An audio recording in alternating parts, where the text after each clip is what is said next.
So, three kinds of user-defined functions. Let's jump right into the first kind, scalar functions. The word scalar means a single value. Think of it as a ruler or a scale, and you want to find one particular value on that scale.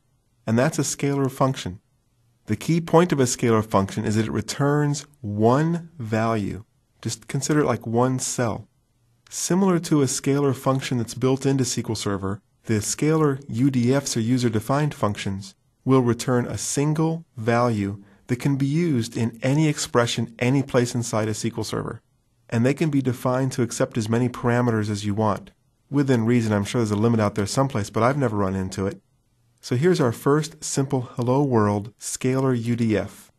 Switching over to tempdb, so it's just a throwaway function. Let me scroll down so we get some more room. The name of this function will be dbo multiply. It'll accept two parameters, a and b. Both of them are defined as a data type int for integer. And then right away we have to say what the function returns, and it returns an integer. Then there's the as. Create seems to always have an as after it. So we're creating function, here's the name parameters. It returns an int as. Then you have to have a begin, end, and the last line before the end has to be a return. And all this function is going to do is return a times b. So it just multiplies a times b. The only purpose of this is to prove out how to create a function. Create it, and then within a very simple select, that will only select the one expression that consists of this function. We're going to select dbo multiply and pass into it a 3 and a 4, and sure enough we get 12. So that's just a real simple scalar function. A key rule about building scalar functions is that it must be deterministic, meaning that if you pass in a certain value, you can determine or prove out or always know you'll get back the same response.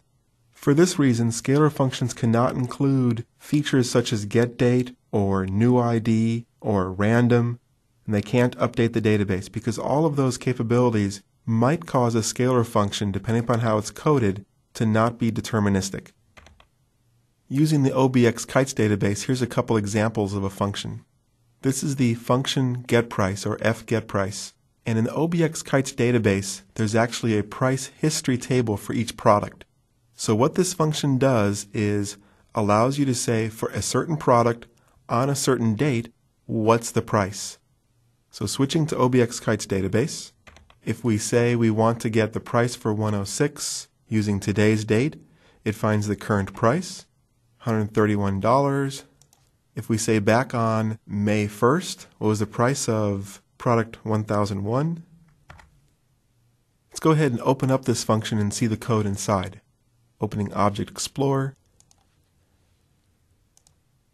navigating to the OBX kites database, down to programmability, functions. Here's our scalar valued functions.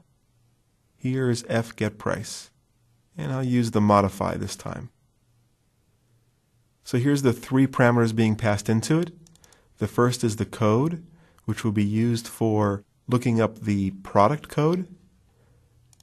The effective date, for which we want to look up the price. And contact code is if we want to look up and find what price applies to a specific customer who might have a special discount depending upon who they are, what groups they belong into, frequent buyer clubs, those kinds of deals.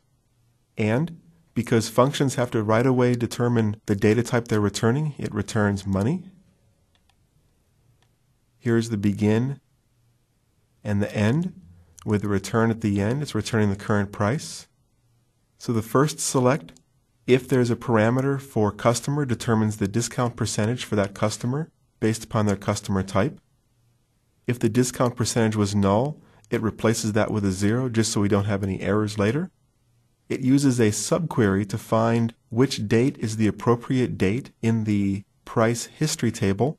Then using that date, it looks up the current price and calculates the discount, which is then returned.